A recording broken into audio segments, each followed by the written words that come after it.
before following his partner out of the infirmary. As he entered the hallway that connected to the entrance of the academy, he noticed that his friend was now wearing his black shirt. He briefly wondered where he had been hiding it, before looking over his own body and realizing he was still half naked. He shrugged it off and continued on his way to meet his partner in the exit. They crossed the threshold of the academy without hurry. The night now fully exposing all of its stars in the sky.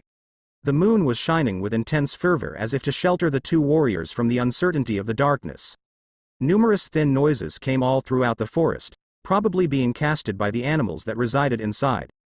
Naruto was somewhat curious as to whether the animals were similar to the ones in his world. They walked in silence, calmly towards the direction the headmaster had indicated their dorms to be. It had been a long day for both of them, and yet it was but the first day they had spent in that place. For both shinobi, questions had formed that needed to be answered. Even so, they knew it was going to be a little longer before they could go back to their homes, and so they carried on, one step at a time. Thanks.